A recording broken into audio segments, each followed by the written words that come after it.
சமயத்துல வந்த. நீ அழிச்சாலும் அழியாத எங்க அன்பை பார்த்து இனியாவது மனிதனா மாறுறதுக்கு முயற்சி செய். உன்னை கைது செஞ்சு எப்பவோ ஜெயிலுக்கு அனுப்பி இருக்கலாம். ஆனா மனிதனை மனசால மாத்தணுங்கிறது தான் என் பாலிசி.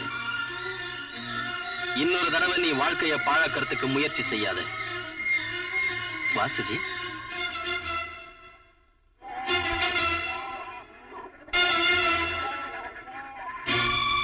ஏன் அப்படி பாக்குறீங்க? பைத்தியக்காரன் ஆயிட்டேன்னா போங்க, என்ன பார்க்காதீங்க, போங்க, போய் தொலைங்க.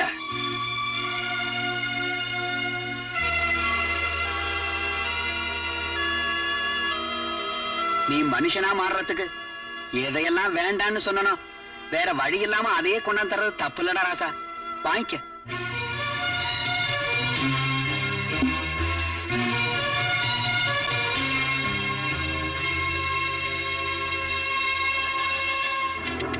அவங்க பைத்தியக்காரனா கத்திக்கிட்டு இருக்கான். நீ இவ்வளவு ஈஸியா இந்த கல்யாணத்துக்கு ஒத்துக்குவே நான் நினைக்கவே இல்லை சுஜி. அந்த காலத்துல இருந்து இந்த காலம் வரைக்கும் பெண்களை ஏமாத்துறது எவ்வளவு ஈஸி. ஓ எக்ஸ்கியூஸ் மீ, என் வைஃப் கிட்ட பேசிட்டு வரேன். என்னமோ ஒரு பொண்ணுக்கு கல்யாணம், அதுக்கப்புறம் முதலிரவு, ஏதோ இனிய உறவுங்கிறாங்க. இப்போ ஓ முதலிரவு எவ்வளவு வேதனையோட இருக்கு பாத்தியா? கட்டிக்கிட்ட புருஷன் உன்னோட அனுபவிக்க வேண்டிய சுகத்தை ஓ முன்னாலேயே இன்னொருத்தியோட அனுபவிக்கிறத கண்டு உனக்கு எவ்வளவு இதய வேதனையா இருக்கு பாத்தியா? எனக்கு தெரியும் என்கிட்ட உனக்கு இஷ்டம் இல்லை, அதனால நீ என்ன மதிக்கவே மாட்ட. ஆனா நான் உன்னை அவமதிக்கிறதுக்காக கட்டிக்கிட்டேன், உன் ஆஸ்திக்காக கட்டிக்கிட்டேன், உன்னை என்கிட்ட வச்சுக்கிட்டு என் அரசியல் செல்வாக்க அதிகமாக்கிக்க கட்டிக்கிட்டேன். இந்த நாட்டுல நான் ஒரு பெரிய மனுஷனா பேர் எடுக்கிறதுக்கு பப்ளிசிட்டிக்காக கட்டிக்கிட்டேன். நான் சொல்றத கவனமா கேளு. நீ என்ன செய்வியோ ஏது செய்வியோ எனக்கு தெரியாது. உன்னை நான் மோசம் பண்ணி இந்த கல்யாணத்துக்கு சம்மதிக்க வச்சேன்னு ஒரு ராஜா புரிஞ்சுக்கிட்டு என்ன கொலை பண்றதுக்காக இங்க வருவான். வீர இல்லையா, வீர சொர்க்கத்துக்கு போவான். உன் விருப்பத்தோட தான் இந்த கல்யாணம் நடந்துச்சுன்னு நீ அவனை நம்ப வச்சா ஒரு தொல்லையும் இருக்காது. நான் சொல்றத நீ கேட்கணுங்கிற அவசியம் இல்லை. உனக்கு நீயே நல்லா யோசிச்சு பாரு.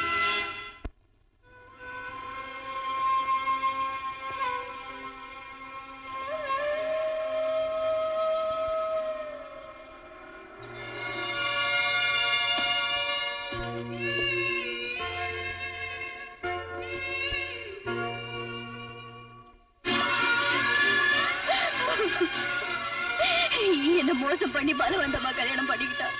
என் வாழ்க்கையே வீடா போயிடுச்சு. இந்த நிலைமையில ஒன்ன தவிர எனக்கு வேற கதை இல்ல. நீ இல்லாம எனக்கு வாழ்வே இல்லை.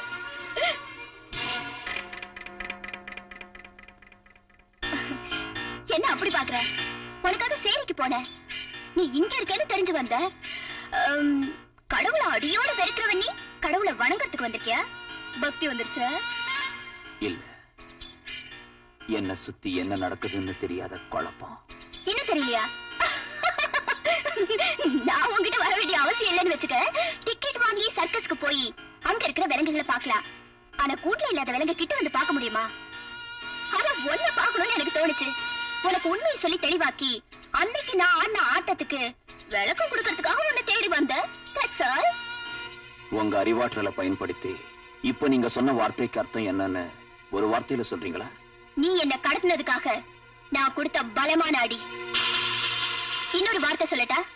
அது கோவிந்து நானும் சேர்ந்தாடின நாடகம். இன்னும் விளக்கம் சொல்லணும். நீ ஒண்ணும் பேச வேண்டாம். நான் கேட்கறதுக்கு பதில் சொன்னா போதும். எல்லாம் ஓ விருப்பத்தோட தான் நடந்துச்சா? ஆமா. அப்ப நம்ம கல்யாணம் விளையாட்டா எத்தனையோ நினைக்கிறோம், அதெல்லாம் உண்மையாயிடுதா? ஜஸ்ட் ஒரு தமாஷ். தமாஷா? இதெல்லாம் தமாஷா சுஜி, இது தமாஷா. சரி, ஒண்ணு வருத்தப்படாத. உனக்கு என்ன உதவி வேணாலும் என்கிட்ட சொல்லு. என் வீட்டுக்காரத்தை சொல்லி செய்ய சொல்றேன். ஒருவேளை நீ ஏதாவது கேஸ்ல சிக்கினாலும் சரி, எனக்கு சொல்லி அனுப்பு. நான் வந்து உனக்கு ஜாமீன் வாங்கி தரேன். என் முகத்தை பார்த்து சொல்லு. நீ பேசுறதெல்லாம் உண்மையா? ஏன் சுஜாதாவா பேசுறது? என்கிட்ட நாடகம் ஆடுறியா சுஜி? நீ சரியா புரிஞ்சுக்கிட்டாலும் தப்பா புரிஞ்சுக்கிட்டாலும் நான் கேட்கிற கடைசி வார்த்தை இது. சொல்லு சொல்லு. என்ன இது கலாட்டா? என் மேல கை வைக்கிறியா? நீ செஞ்ச வேலைக்கு உன் பல்ல உடைச்சிருக்கணும். ஒன்ன மாதிரி அயோக்கியம் கிட்ட மனித தன்மையோட பேசி அனுதாபம் காட்டுறது ஏன் தப்புதான்? பெரிய மனித தன்மை. மனிதர்களை கொலை பண்ணி சமாதி கட்டி அந்த சமாதிக்கு வர்ணம் பூசி மாலை போட்ட மாதிரி இருக்கு நீ என்கிட்ட காட்டுற அனுதாபம். உன்ன மாதிரி கோடி பேர் மோசம் பண்ணாலோ இல்லைன்னாலும் நான் அதை லட்சியம் செய்யல. என் பாதையை விட்டு உன் பாதைக்கு வந்ததுனால இப்படி ஆத்திரமாவது வருது. ஆனா என் கடந்த கால வாழ்க்கை கதவை திறக்க இதெல்லாம் எனக்கு உதவுது. எவனா இருந்தாலும் என் காலடிக்கு வரணும் தவிர நான் எவன்கிட்டையும் போறவன் இல்ல. போயிடு. இல்லாட்டி போனா எந்த நிமிஷம் என்ன செய்வேனோ, எந்த அளவுக்கு மாறி போவேனோ, வெடிக்கிற என் மனசு எந்த விஸ்வரூபம் எடுக்குமோ எனக்கே தெரியாது. அதுதான் எனக்கும் வேண்டியது. இந்த விஸ்வரூபங்கள், இந்த அட்டகாசங்களோட மறுபடியும் என்ன அடைய முயற்சிக்கிறத விட்டுணும்னு சொல்றதுக்கு தான் வந்தேன். இப்ப நான் கோடீஸ்வரனோட பொண்ணு மட்டும் இல்ல, கொடி பறக்கிற அரசியல் தலைவன் மனைவி கூட. இப்ப நான் அனுபவிக்கிற சந்தோஷம் நீ அளக்க முடியாதது, நான் விளக்க முடியாதது. நம்ம 2 பேருக்கு இடையில நடந்தத ஒரு பாழங்கனவா மறந்து போயிடு. மறந்து போகாம இருக்கிறதுக்கு இது என்ன நாற்காலிக்கு கட்டின சமாதியா, மும்தாஸுக்கு கட்டின தாஜ்மஹாலா? இதெல்லாம் நீ சொன்ன கதைதான். நீ சொன்ன கதையை நீயே தப்புன்னு நிரூபிச்சுட்ட. நடந்தது மறந்துட்டு ஆரம்ப இடத்துக்கே புறப்படுற. என்ன ஏமாத்தி மோசம் பண்ணவும் காதலுக்கு சமாதி கட்டுற. என்னடா பாக்குறீங்க திருட்டு பசங்க?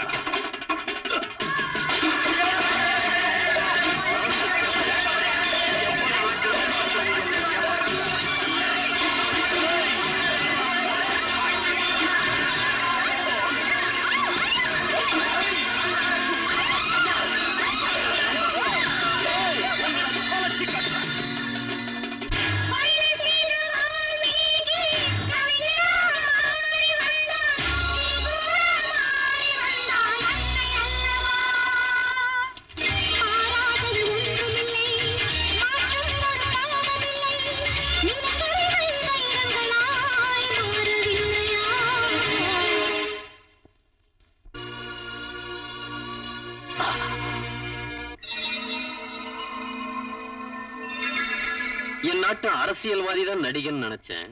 உன் நாட்டம் பெண் கூட இந்த நாடகம் ஆடுவாளா? மொத்தத்துல முட்டாளாக்கிட்ட. பாய்சன்.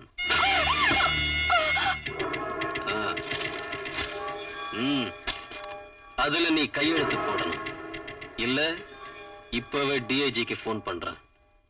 அந்த ராஜாவை ஷூட் அட் சைட் ஆர்டர்ல சுட வைக்கிறேன். போடு.